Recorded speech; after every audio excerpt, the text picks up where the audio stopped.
Go to Kent, talking a little Chargers. He says, hey, will the Chargers pick up Barkley from the Giants? What's the status? And if they're trying to cut payroll, how can this happen? Can't happen. I don't think the Giants are going to let him leave. They'd like Saquon Barkley. He is an unrestricted free agent. He was involved in a contract dispute a year ago. Shall be interesting to see what kind of contract numbers they come up with. They could franchise tag him again. As the flip side of that, the Chargers are $55 million over the salary cap. They're going to have to cut some name players before they can do business anywhere else. You can't keep renegotiating contracts because you drive the cap number a year down the road or 2 years down the road. And as John can attest, the wife's credit card bills always come due. Yes, they do. And the Chargers have a massive problem at $55 million. I don't think they're going to be big-time players in the free agent market for big-time names. I think Barkley winds up staying there with the Giants. Yeah, well, it's an interesting idea. I mean, is Eckler officially off the roster? Is he a free agent, or has he got another? He will be a free agent March 11th. Okay. And I was told they can't franchise tag him as part of the agreement to get him to come to camp when they bumped his salary up a little bit, and he didn't have a good season. So they need a power back. They want a power back. They don't think Eckler is the power back. Well, do they keep Eckler on the roster, or they just let him go? Well, he'll be a free agent, so maybe he goes somewhere else. But there's no doubt he's unbelievably productive. But if he's not going to be the power back and you want to run power football, you can't pay him $7 or $8 million to be running back 1A. Right. That's a big issue. How about Derrick Henry? Derrick Henry's got a lot of miles on him, but he's in Tennessee and they like the coach they hired, and that coach they hired, Brian Callahan. They do want to run the football, but that's a salary cap issue too, because I think he made $8.6 million last season. Didn't do well till the end of the year, but everything's changed there now. New coaching staff, and it's probably going to be a new system. They got a lot of young players. They kind of force-fed last year. So Henry will be on the open market. Whether he stays on the open market remains to be seen, or whether he stays loyal to stay in Nashville because he kind of likes the organization. All right, let's move on. I'll tell you this, Lee. You opened up a can of worms. And you started talking about guns in Kansas City. So here we go. This is from Dale. He says, government has let too many things go. The left has let millions of people in this country and many criminals. You are wrong here, and you don't have enough followers to go political. We have an incoherent president, and you are obviously out of touch. And you, it sounds like, are from the right side, which means the guy you're going to vote for will probably be in prison by the time we get to the finish line after the election. America's got problems everywhere. I wish, in all honesty, and I'm not a big-time political guy, and I don't talk politics with my family or friends very often, I wish we had two different people running on the Republican and Democratic side than the two that we have now. But this country's got an enormous problem on a lot of different levels. And sadly, some of it comes from the GOP refusing to fix what's wrong with America and always blaming the Democrats for what's wrong in America. Geez, if I was doing a political talk show, you think we'd blow up your computer? Holy cow. Anyhow, don't tell me about guns.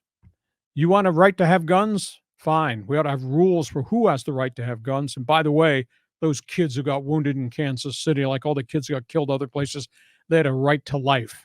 And the people that are pro-gun, regardless of who owns it, you're to blame for what's happened. I wish we were talking about shotgun offenses, with, for the quarterback getting the ball. It's difficult when we cross over into the political world, but I think it's worth talking about because it is connected to sports and everyone's got an opinion. Now, in my opinion, whether you're on the left or the right, and I agree with you, both Biden and Trump are disasters, but whomever is president needs to have a serious conversation about this and address it head on, because they're not taking responsibility because they're too afraid of losing an election. Dale, thanks for joining us. We'll be talking sports collectively next week. Hope you'll continue to be part of our podcast, even though we agree to disagree with each other on this topic on the table. Okay, let's move on. Let's go to Stormy. He says, what does Hacksaw think of Kelsey screaming at his head coach? Well, we talked about it. I thought it was wrong. I said that he needed to make a public apology to Andy Reid for the tantrum on the sidelines. And he talked to Reid, and then he talked about it yesterday at the pep rally in Kansas City. And in essence, he said it was inappropriate, and I apologize. He said Andy Reid should have punched me in the mouth. Probably won't ever happen again. It was a flashpoint. Stuff happens in the heat of the game, but this was over the top. Yeah, it was. I think Kelsey was obviously wrong, but he fessed up Yep. afterwards, which is good. And Andy Reid didn't make a big deal out of it either. And so I think they did the right way. They handled it the right way. And by the way, they won the game. If they had lost the game, they might be handling this a little different. And Andy didn't hear him. Andy had the headsets on, and Andy's looking at his play sheet, and the rest of the world doesn't exist when that's going on. So Right. they solved it. I guarantee it probably won't happen again. Yeah, I thought he was going to burst a vein when he was talking to Andy there. Hey, let's go to Javi. He says Dodgers going to put a beating on the Padres in Korea. Well, the Dodgers think they're a complete baseball team right now, and I can't find any reason to argue against that statement. And even though A.J. Preller used the word opportunity, I think 3 times in one sentence, they don't have a complete roster right now. I do think that Padre players, all those collective veterans who really had off seasons or substandard seasons, I think they're all going to bounce back because they're just too good not to hit 280 with home runs instead of hitting 250 and struggling. Injuries played a little bit in that. But a year ago this time, John and I were talking on our podcast about how deep the Padres starting staff was. They had a ton of guys. They are really wafer thin right now. And USA Today just buried them in a column yesterday, just about the fact all the enthusiasm's gone, all the excitement's gone. Consider what the Padres were a year ago today, and now yesterday in Peoria, when they opened the gates, there were only 12 fans there, 12 people. Last year, you had to stand 10 deep in line on all the different fields to see them work out. So novelty's gone off, electricity's gone down. We'll start the season. We'll just see. But AJ using the word opportunity means he hasn't filled the holes. Right. Well, he still has some time left. And speaking as a Padre fan, I'm kind of recalibrating my expectation because, of course, I love to see them go into Seoul and beat the Dodgers, but that's a tall order. Now, do you think the Padres are seriously considering trading Ha-Seong Kim? And do you think this Korea series is playing a role in their decision? No, they should not trade Ha-Seong Kim. I mean, they have stepped up and paid exorbitant money to a lot of other people. This guy, if he has another banner season, deserves a payday. I don't know whether the payday is $15 million a year. He's going to make $8 million this season. You don't trade him. You trade him, it sends a bad message to John Riley and Poway, and you're really unhappy half the time already. You don't think that's a bad message if you trade Kim right now? What does that say about your budget? What does it say about your leadership and your philosophy when you trade a star player? Oh, and be like a punch in the gut to the fan base because we all love Ha-Seong Kim. Yep. So that's where we are. I'm not going to make a pick on the record the Padres are going to have till we get to the March series in Seoul, South Korea, because I want to see if there's another tweaking of the roster to take place. But I don't think they have enough with this roster they have right now. Oh, yeah, they don't have enough, but let's see what they get. Next question. Moving on. Okay, let's go to Matt. He says, hey, what do you think about the new NFL overtime format? I think everybody deserves the opportunity to win. And there was so much arguing about winning the coin flip and then the other guy not getting a chance to score. So now they guarantee everybody the possession. I think what was really fascinating, if that game had ended in a tie in the overtime, then they go to a second overtime, which had never, ever happened in the history of the NFL. You think with a little bit of tension, a little bit of excitement, a little bit of anticipation with that, oh, that would have really been cool. But no, I agree. I give John the chance to do what he does, whether it's a field goal or a touchdown. I get the chance to do what I do. Now, the only asterisk next to that is if you take a safety, John, game is over because you had your possession, didn't score, and I got the ball and I scored. Game is over. Well, like I said, I like the college way because they both get equal chances. It's like baseball in extra innings, right? Each term takes a team at bat. So I still think the NFL doesn't quite have it right, but it's better than it used to be. Exactly. Hey, what's wrong? Everybody gets a possession, and sometimes it might be a third possession. Yeah, it's confusing when when you want to get rid of the if this then that. You don't like crossword puzzles either. Yeah, well, now when it comes to overtime in the Super Bowl, man, it's got to be head to head, man. You're talking in circles. Go to the next question, okay, Riley. All right, let's do a Bellinger comment here. Is Bellinger going back to the Cubs? Everybody seems to think that might be the place, but I can't see $200 million package for the Cubs, even though Bellinger to me is an ideal fit there. The way he plays the outfield, I mean, he plays Gold Glove center field, what he can do at first base as an alternative, and the fact he hit really well in Wrigleyville. I would think it'd go back, but again, this is a stare down between Scott Boras, who's asking a $200 million package over, I want to say it was 8 years. 8 years, 200 million. The Cubs do not want to commit 200 million to that guy. But that's right player in the right situation. Why would you want to go somewhere else? Make it a reasonable thing. You can't live on 150 million. I mean, it's crazy the amount of money. And Boris just wants to take this client to the next level because I guarantee you next year is going to take that client, Juan Soto, to the higher level. That's what all this is about. Well, that's what he's paid to do, is to get the money. Show me the money. That's what Scott Boras is supposed to do. Now, do you think Bellinger and Snell might get into a situation, let's say it's March 10th, March 15th, they're still not signed. Would they maybe take a 1-year deal, for good money, but for 1 year, and then bet on themselves? No, because they've already proved themselves. Snell's won 2 Cy Young Awards. There's nothing for him to prove. Now, maybe he's got to prove consistency and not be the 5 walk per game guy that he was in San Diego. But no, 1-year deal, no. But let's be reasonable. I said I'd give Snell 3 years, 30 mil per.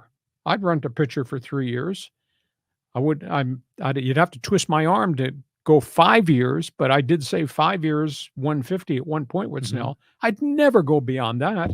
And Bellinger, what's wrong with 3 years? He puts 3 years, great numbers on the board. He'll be a free agent again with still time left on the clock. Right.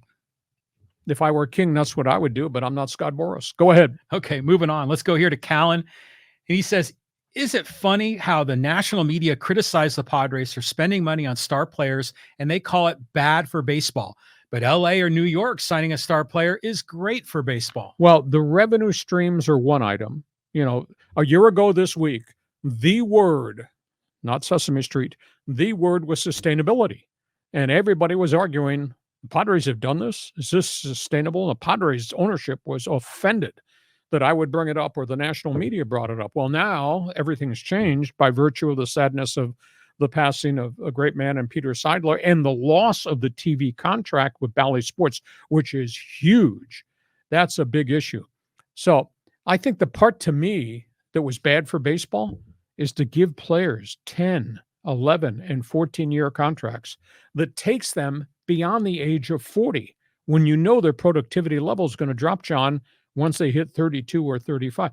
That, to me, is the bad decision that Preller made, the length of contracts, not the amount of money that was given out on a yearly basis. If there were shorter contracts, I'd have no problem, and that probably would be sustainable. I don't think this is sustainable. And now you add on the loss of Seidler and the loss of the TV money. That's huge.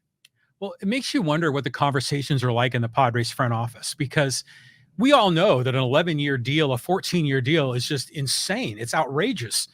But you wonder, did Peter Seidler just say, go do it, AJ? Just here's the money, go spend it, build a winner. I want to win before I pass away. And so when that's the objective, then all the fiscal discipline kind of gets set aside, right? I was told from people I trust that the guy that was the checks and balances guy in that ownership group was not Seidler. It was Ron Fowler.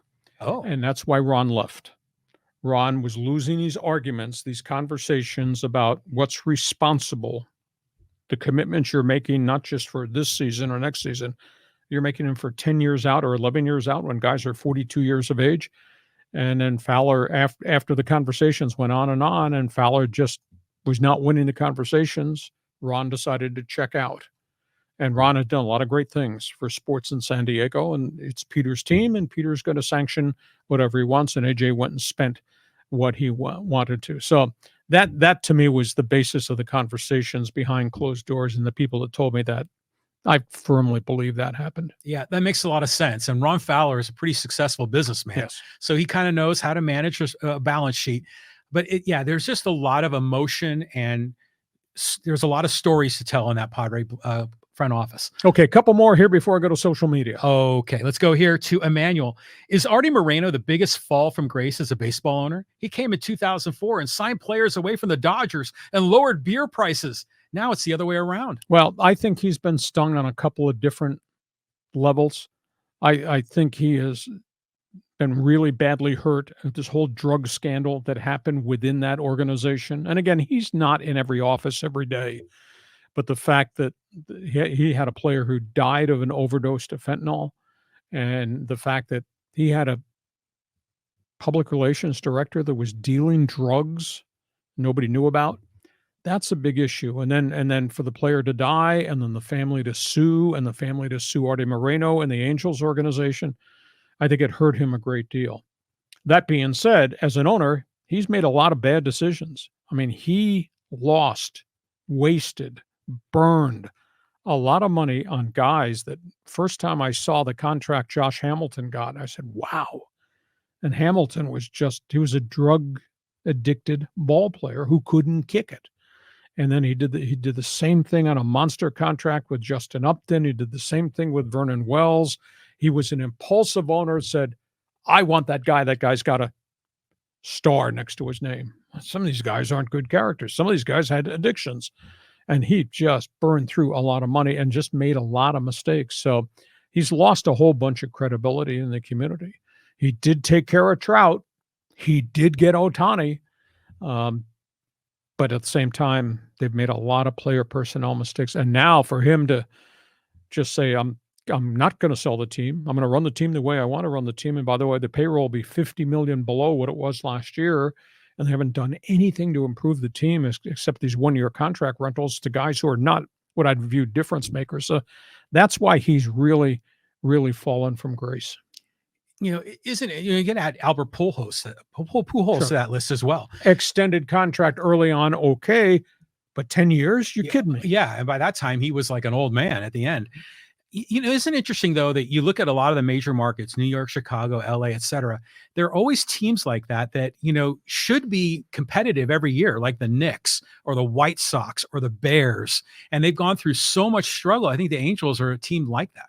Exactly. I mean, you look at some of the owners are just not real good people. Some of the other owners inherited the franchise and don't know what they're doing.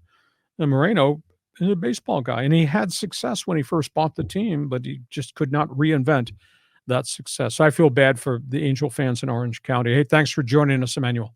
Okay, let's go to Fernando here. Hey, thanks for the show. Would love for the coach to join. Fond memories of XTRA. Well, the offer's out there. We'll try to get his schedule to match my schedule. We'll bring him in here and let him do it. And maybe when I go on a holiday, he can co-host with John, and John will really have his hands full. Yes, I will. Okay, I actually count another comment here. Big ups to Steve Lavin, who's trying to rebuild USD men's basketball. Very young team, and they've won 15 games already. Yeah, exactly. And he hit the jackpot that first year. He had a bunch of graduate guys came in on 1 year via the transfer portal, and they were pretty competitive, ran out of steam at the end. What he's done this year with a really, really young team and only maybe 2 veteran, maybe 3 veteran players, it's been amazing. To me, the saddest part is nobody goes to their games.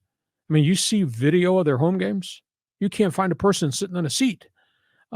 Student body obviously doesn't pay very much attention. Community's not been enthralled by it, but he's a good man. He's a fine coach, and he's a really, really good person. And he's having success, although nobody's paying much attention to what they're doing at the University of San Diego. Remember when he took over the job at UCLA back in the 90s? He was a young man then. He was like in his 30s, I think. So, good guy. By the way, he's a Marin County, San Francisco guy as well. And one of my friends is really tight with Lavin and just always has great things to say about him. Yeah. He came off Gene Katie's staff, inherited a lot of the qualities of the very fine Purdue coach, and he did a good job. And then time ran out and things had to change. And then he went to St. John's and he kind of fixed that. And then at the end, that didn't work. That's just the typical cycle of coaching. Yeah. Hey, let's go to social media. Okay, we got some comments here to get into. And let's go here. It took out Little Kings. And this one is, whoops, I need to turn off the comment. There it goes. And this is from Karaoke. It says, Lee, you're absolutely correct. Blake is the problem, especially with the last couple of bonehead moves. What were the Kings management and specifically GM Blake thinking when he totally killed the Kings organization with a mind-boggling PLD contract? Also, before PLD disaster, Blake blew 3-year, $15 million contract on Cal Peterson, another bust who was put on waivers. I concur with you, though I will tell you, I had a conversation with an NHL guy from another club And I said, "What do you think about the Kings are doing?" Because I think Blake's done a hell of a job putting a lot of pieces in place. He said, "This team's ready to win." And all of a sudden, this team is staggering and they're not winning. And they're not winning because some of the guys that he entrusted with big money contract extensions have failed. His PLD is Pierre-Luc Dubois. You know, if Columbus blows you out, you go to Winnipeg and they want to get rid of you. Now you come to LA, maybe it's on you rather than the club. But Dubois has failed. Kevin Fiala has failed. They're struggling with goaltending. They lost a goaltender. I will say this, that Quentin Byfield, who is the 18-year-old kid from Ontario that they drafted and they force-fed, he's got almost 20 goals. He's really played well. He's only been in the league maybe a year and a half total. They got a bunch of young defensemen that are playing in the AHL that keep going up and down, up and down. Maybe they're not quite ready there yet. So I'm not ready to fire Rob Blake, but there's some veteran players making huge amounts of money that need to be different players and different people and act differently, and they have not. And that's one of the reasons I've dragged this thing down. Boy, they had a crap weekend. They won their first game for Jim Hillier, the interim coach, and then they went into, was it Buffalo? And they got beat 7-0. I mean, they got stormed by the Sabres. So Blake's got a lot of issues, and he's the one that made the decision. So somewhere down the road, he'll probably be held accountable. But there's some players there have not panned out, and I don't understand why. When you see flashes of Dubois being a big physical force forward, scoring goals, why the hell does that not happen for all 82 games? The amount of money he's making. Yeah, exactly. Well, if you were Rob Blake, if you were King, what were the changes you would make to that roster? Well, you can't, because nobody wants $8 million a year contracts. And he's got about 4 of those guys making mega money. I mean, this is not about Kopitar, and this is not about Kempe. Now, obviously, it's not about Quentin Byfield, and it's surely not about Drew Doughty, the star defenseman. But geez, you got guys that are just not earning their money. Driving me crazy. Moving on, let's get another social media. Talk about Mahomes. This is from MA, and he says, Mahomes is reaping the benefit of recently changed defensive rules, making it a penalty for anyone to hit a quarterback. Dan Fouts endured more hits in one season than Mahomes will ever see in his entire career. And Fouts was a far superior passer and player, and no one puts him on the NFL Mount Rushmore.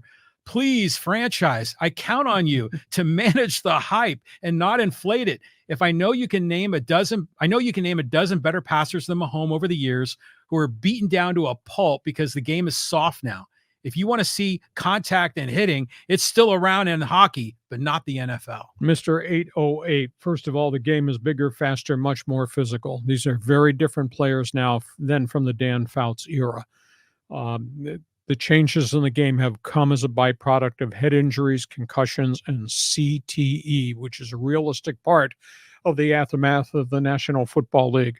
My gut feel is, has the game changed? Yeah. Do you need to protect the quarterbacks? Well, the quarterbacks are the ones that make the league go.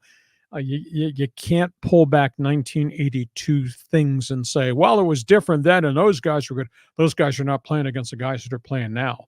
And the game is much more complex, much more faster, much more physical and violent.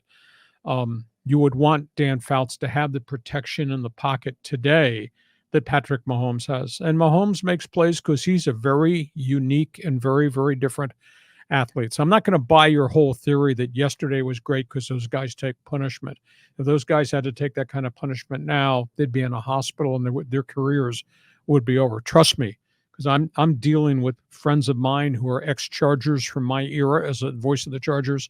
I'm dealing with these players who have concussions and are going to die from CTE, and they know it. So I can't buy the theory that yesteryear was great. This is a different year. It's a different style of game, and the end result to me is really, really bad. And that's why the league has been so proactive to change the scope of the game from the rules to the equipment. Well, I'm glad they're making these changes. I mean, because people's their lives are at stake.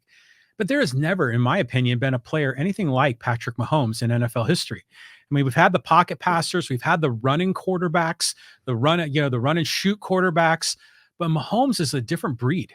He's a combination of athleticism and unbelievable intellect. Agreed. He is a little bit of Elway, he's a little bit of Peyton Manning. He's a lot of Lamar Jackson, and he's obviously Patrick Mahomes. And he's with a coach who devises X's and O's that protect him, help him, and allow him to be creative. if that makes sense. It would makes a lot of sense. I mean, he's a special guy. He's on my Mount Rushmore, especially with the rings he has. Hey, let's talk a little Dodgers. This is from Kevin. He says, postseason wins are the hardest to get in baseball, and the 2020 postseason took the most wins to win a ring in the history of MLB. Even though it's a shorter season, so be it. They were the best at the end of the season. So be it. You take it and go from there. The fact that it is one of the richest franchises, it's spent so well and has done so many things to bring great foreign players here. The fact they have only one legitimate ring since 1988, the Kirk Gibson ring, that's amazing to me. But it's hard to win in postseason. And, do you get to postseason? Two things have to happen when you get to October. You got to be hot and you got to be healthy. Oh, yeah. And if either one of those things isn't right, you might not survive. And then, then people bark, oh, wild card shouldn't be best of one, shouldn't be best of three. Well, you can't be playing till Christmas. So, you got to, if you're going to change postseason schedule, you got to decrease the 162 game schedule, maybe push the sucker back to 154. But Dodgers, great organization, tremendous success. Of course, now everybody is held accountable. What'd you do in October? That's why Dave Roberts is, as much as he has won, and he's got better winning percentages than Lasorda and Smokey Alston, he's still kind of held at a distance that, geez, you only did this one time. What have you really won? Well, I don't know if you should judge it that way, but we look at it differently. Well, this is just all part of the smack talking of sports, right? So you're a Padre fan. Yeah, you're going to zing the Dodger fan for that 2020 Mickey Mouse World Series ring. But if you're a Padre and they won in 2020, you'd be celebrating it, for the next 10 years. So yeah, it's just fun. It's just how we poke each other. Okay. One more social media. Pick one here. Okay. Let's go here to, talking about Hacksaw. And this is from Leisure Fryer. And he says, in all honesty, there isn't one person in local San Diego media that can hold a candle to Hacksaw's sports knowledge. I'm not talking just about olden days, but current. Woods stumbles on Padres and knows nothing else. John and Jim kick ass. But again, Hacksaw trumps them all. Yeah, all right. Thank you. I am bleeping brilliant. I know what I know, and I present it the way I present it. And it's worked really well for a long, extended period of time. Other guys are going to do it differently. I don't really care. The scoreboard does not lie. What we built at 690, what we continued at 1090 with all of our talk show hosts, unfortunately, all of them are now off the air, which is kind of really strange. But management makes its decision. And in terms of the guys that criticize me, Woods is an FM jock turned jerk. The other guys are on a big signal and have no ratings whatsoever. We all do it differently. That's fine. What we're doing has been really successful here. And we launched this thing 14, 15 months ago, and it's exploded. It's absolutely amazing. So we all have different styles. But thank you for the compliment. And I hope you'll spread the word about what we're doing on our podcast and spread the word what we're doing on our website. Well, you said none of the guys from 690 are on the air right now. What about Steve Hartman? What's he been up to? He just gone back. He's just doing part-time TV in Los Angeles. Okay. And so he's not, I was making reference to sports talk radio. I should probably correct it. The only one that's still here, that's still doing it, is Darren Smith, who does a midday show on 760. And unfortunately, he's surrounded by a lot of stuff that doesn't work, and they have no ratings at all. It's just terrible. And the Fan has the ratings because they're the last one standing. They have the Padres play-by-play. And 1090 new ownership came in and tried to do something radically different and didn't want to do shows, didn't want to pay us. And I'm not working for free. And none of the other guys I know that were approached want to work for free. So they're not what they used to be, even though, quote, they use the slogan Mightier 1090. So we all do it differently. That's okay. We had a tremendous run. I appreciate it. And I reflect back on it. And people around the nation know what we did. We were the first one through the wall. And we had a spectacular run. Sometimes you say, geez, I wish it hadn't ended, but was out of our control. Yeah, I mean, those were glory days back in the 90s, listening to 690. But I just want to reiterate what Leisure Fryer says. John Schaefer, by the way, the John and Jim, he's very good. I listened to him in the pregame and the halftime shows during the Aztec basketball, and I think he's an up-and-coming star. Well, he's going to have his opportunity. You can be a star by yourself, surrounded by guys hitting 185, and then your whole team doesn't do well. I mean, it blows my mind that 760 has no ratings, virtually none. Wow. and yet they're on a big signal. But that again goes back to host, it goes back to content, it goes back to packaging. The fact, if I were king, John and Jim, that's fine. Yeah. Darren and Marty, that's fine. I'd hire Hacksaw, and I'd hire a coach, and I'd hire Kaplan. And then you could recreate the greatness. But they don't do that, and they have like 24th in the market rate. I get the ratings every month. I see all the day parts. I know what's going on. Corporate has to commit to do it right with the right people. And if you're not going to do it, and you're just going to throw something on the air, say, "Oh, we got a signal and we're talking sports." It's not the right people. It doesn't work. Ask 760. Ask 1090. Yeah, well, I think the days are different now. I think you have to be a multimedia presence. You can't just be on TV or radio or internet. You got to be able to do it all. Okay. We hope you have enjoyed our podcast.